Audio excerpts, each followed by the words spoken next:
personnes sont dans un atelier de théâtre, dans une critique, ils apprennent un texte, sauf qu'ils n'ont pas de public à l'intérieur de l'établissement. Ils vont à la recherche de leur public et ils n'ont qu'un moyen, c'est de s'échapper. Ils sont dans un jardin public, ils vont dire leur texte parce qu'ils réussissent à sortir, parce qu'ils ont quelque chose, ils ont appris et ils vont transmettre.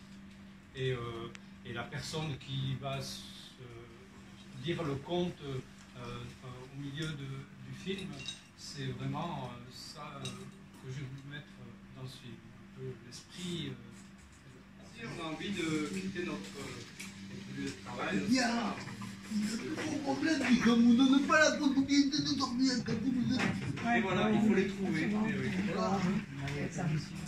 J'ai une question, du coup, votre court-métrage, moi qui, comme je l'ai affirmé avant, n'ai aucune notion de court-métrage, moyen-métrage ou de tout ce qui se fait en artistique, mais est-ce que ça vous a mis de temps à vous personnellement, pour le dernier qu'on a vu, de monter ce projet?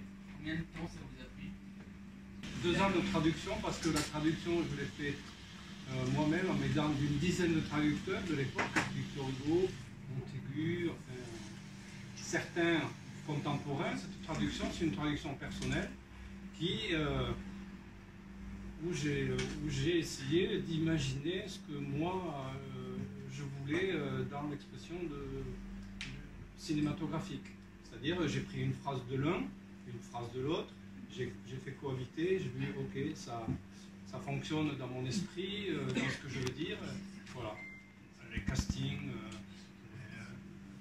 le repérage des lieux, parce qu'il y a toute une équipe, il y a 12 techniciens, donc il fallait les trouver. C'était une organisation qui m'a pris beaucoup de temps. Les 4 personnes qui sont parlantes dans le film, puisque toutes les autres sont des silhouettes. Donc les personnes qui parlent sont des acteurs de théâtre ou de cinéma. Luc, par exemple, c'est un acteur de théâtre et de cinéma, donc, et de télévision.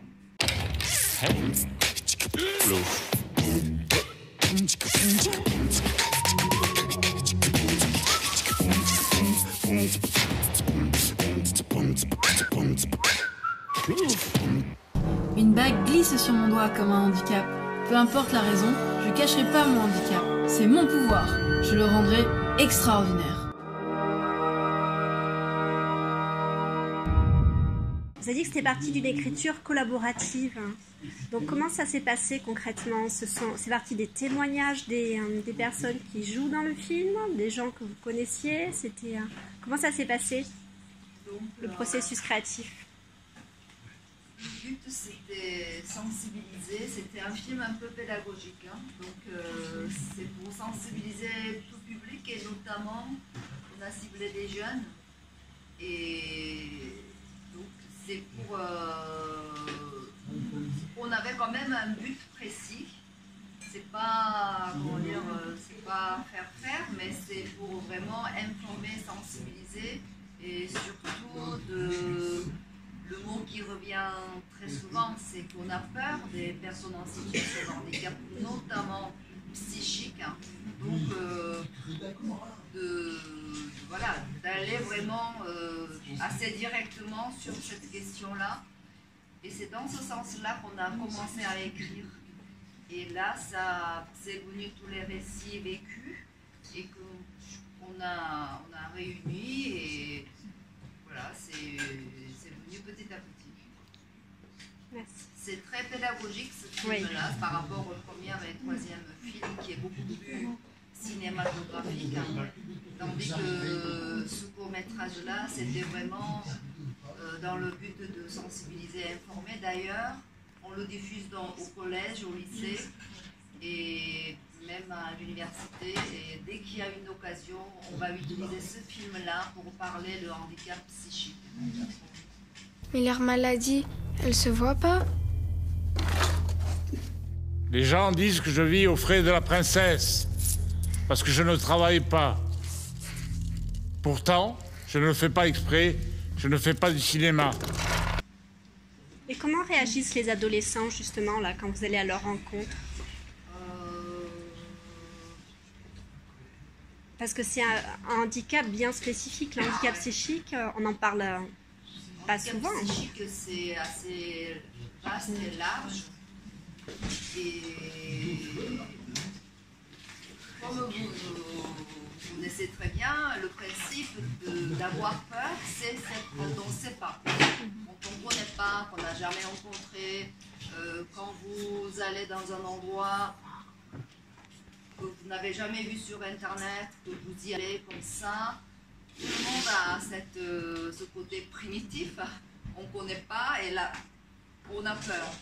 Donc le film, on a montré petit à petit, d'abord de loin, ensuite le nez, ensuite le visage, après on voit un peu plus